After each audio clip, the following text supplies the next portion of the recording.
नमस्कार, आदाब दोस्तों तीन बड़ी खबरें सामने आ रही हैं। सबसे पहली और बड़ी खबर, मोदी राज में देश को एक और बड़ा झटका लगा है दोस्तों। यहां पर भ्रष्टाचार, क्राइम, संवैधानिक संस्थाओं की एक तरह से मजबूती को लेकर के जो ताजा रिपोर्ट सामने आई है उसमें मोदी सरकार की हवा निकल गई है। इस रिपोर्ट के अंदर जो चीजें मेंशन की गई है और हमारे देश का संविधान, देश के लोगों की फ्रीडम, देश में भ्रष्टाचार किस स्तर तक पहुंचा है, इसको लेकर के ताजा सूची जारी की गई है कि हमारा देश कितने पायदान पर है। इसके हम आंकड़े आपको दिखाएंगे। साथ ही साथ दूसरी बड़ी खबर में हम आपको बताएंगे कि दोस्तों एक बार फिर से बीजेपी नेताओं का गोडसे प्यार देश के सामने आया है। एक और बीजेपी के नेता ने गोडसे के समर्थन में आकर के देश के राष्ट्रपिता महात्मा गांधी का अपमान किया है।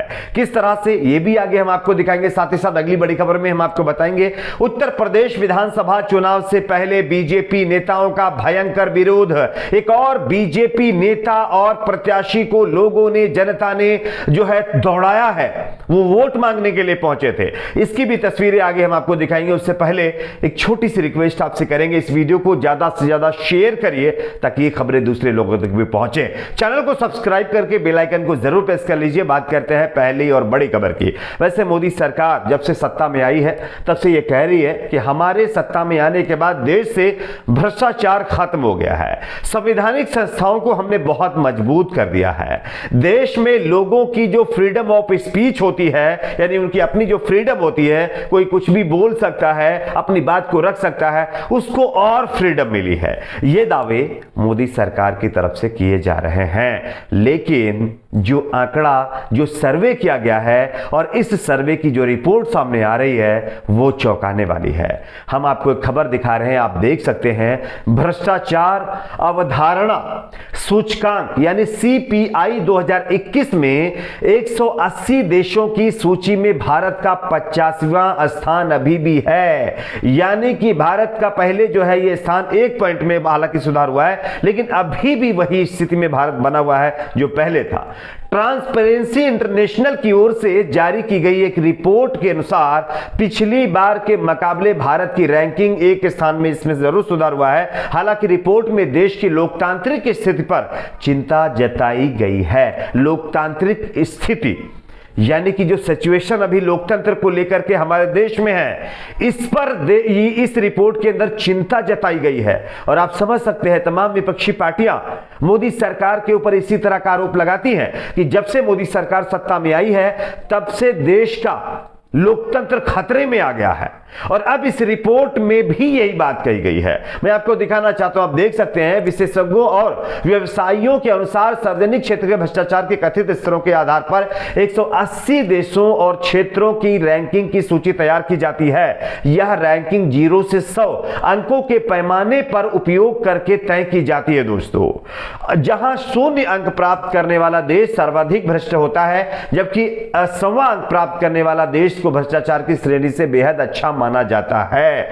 लेकिन भारत 40 अंकों के साथ 50वें स्थान पर अभी भी बना हुआ है। इसी के साथ साथ अगर बात करें, भारत के साथ साथ चीन 45वें नंबर पर है, इंडोनेशिया 38वें नंबर पर है, पाकिस्तान 28वें नंबर पर है और बांग्लादेश 26वें नंबर पर है। जबकि पाकिस्तान को इस सूची में 140वां स्थान दिया गया है। तो यह है ताजा सूची। आपको एक चीज और बता देते हैं, मंगलवार को जारी की गई इस रिपोर्ट में बताया गया है कि सूचकांक आधारित रिपोर्ट में कहा गया कि पत्रकार और सामाजिक कार्यकर्ता विशेष रूप से खतरे में हैं, क्योंकि ये पुलिस, राजनीतिक उग्रवादियों, आपराधिक गिरोहों और भ्रष्ट स्थानीय अधिकारियों के हमले के शिकार हो रहे हैं। तो ये मोदी राज में ये नई रिपोर्ट ये बताती है कि देश में पत्रकार, सामाजिक कार्यकर्ता जैसे कई संस्थान जो हैं वो खतरे में आ गए हैं और उनको कहीं ना कहीं एक तरह से प्रेशराइज किया जा रहा है, जिसका नजारा भी आप लोगों ने देश में देखा होगा। तो कहीं ना कहीं अभी भी जस की तस स्थिति बनी हुई है देश की, जो पहले भ्रष्टाचार के मामले पर थी और जिस तरह से लोगों को दबाया जाता था, उसी तरह से आज भी दबाया जा रहा है। यानी कि देश का लोकतंत्र जो है, लोकतंत्र को लेकर के इस यानी रिपोर्ट में यह कहा गया है कि भारत के अंदर स्थिति खराब है। एक और खबर की बात करते हैं दोस्तों, आप इस खबर को देख सकते हैं। बीजेपी नेताओं का गोडसे प्रेम एक बार फिर से उन्हीं की जुबान से निकला है। वैसे हरिद्वार के अंदर हुई धर्म संसद में गोडसे प्रेमी तो आप लोगों ने देखा होगा किस तरह से बयानबाजी कर रहे थे। उसके बाद बीजेपी के अपने कई नेता हैं जो गोडसे से बहुत मोहब्बत करते हैं, उसमें साध्वी प्रज्ञा सिंह ठाकुर भी हैं, उसके साथ साथ कई और नेता हैं, मैं नाम नहीं लेना चाहता हूं। लेकिन अब यहां पर गणतंत्र दिवस के मौके पर बीजेपी के नेता और शिक्षा मंत्री जो मध्य प्रदेश के हैं डॉक्टर मोहन यादव ने अपना गोडसे प्रेम जनता के सामने रखा है और इस मामले पर कांग्रेस पार्टी ने जमकर उनके ऊपर निशाना साधा। पहले मैं आपको उनके ट्वीट को दिखाना चाहता हूं, आप उनके ट्वीट को देखिए। उन्होंने अपने ट्वीट में लिखा है कि गणतंत्र दिवस की परेड में नेताजी सुभाष चंद्र बोस थे, सरदार वल्लभ भाई पटेल थे। परेड में ना तो देश के फर्जी पिताजी थे, फर्जी पिताजी नहीं थे, इनका कहने का मतलब आप समझिएगा। यानी लिखा परेड में ना तो देश के फर्जी पिताजी थे, ना ही देश के फर्जी चाचा थे, चाचा नेहरू। आप समझ सकते हैं इनके हिंट क्या है, इनका इशारा क्या है। उसके बाद ना लोहे की महिला थी, आप समझ सकते हैं लोहे की महिला किसको कह रहे हैं, न ही कंप्यूटर के आविष्कारक थे। परेड में काशी विश्वनाथ की झांकी थी, देवी वैष्णो देवी की झांकी थी, सनातन संस्कृति का नजारा था। मेरा देश सही में बदल रहा है, मेरा देश अंग्रेजी गुलामों के जबड़ों से निकल रहा है, मेरा देश सही में स्वतंत्र हो रहा है। ये जो है उन्होंने ट्वीट किया है। अब आप इनके ट्वीट को कितना सही समझेंगे? क्या फर्जी पिताजी ये देश के महात्मा गांधी को नहीं कह रहे हैं, फर्जी चचा नेहरू जी को नहीं कह रहे हैं, लोहे की महिला न ही कंप्यूटर के आविष्कारक। आप समझ सकते हैं कंप्यूटर के आविष्कारक किसको कहा जाता है, कांग्रेस पार्टी से ताल्लुक है नेताजी का। लेकिन देश के राष्ट्रपिता को इस तरह की भाषा से जो है ये लोग जो है नवाज रहे हैं।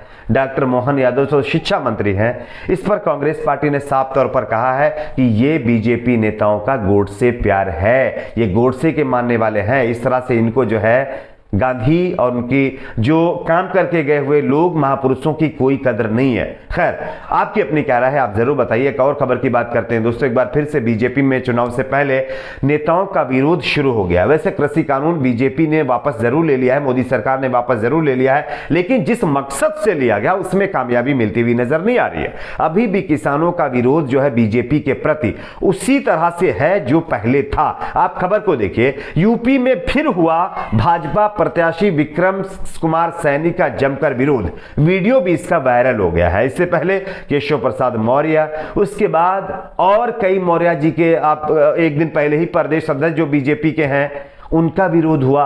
उसके बाद अब विक्रम सिंह सैनी जो पहले विरोध झेल चुके हैं उनका फिर से विरोध हुआ है यूपी के अंदर चुनाव से पहले। अब आप समझते हैं कि बीजेपी की हालत क्या है, बीजेपी नेता बयान क्या दे रहे हैं और बीजेपी राज्य में कैसी कैसी रिपोर्ट सामने आ रही देश के लोकतंत्र को लेकर के। आपकी अपनी क्या राय नीचे कमेंट बॉक्स में जरूर बताइए। वीडियो को लाइक शेयर, चैनल को सब्सक्राइब जरूर करें।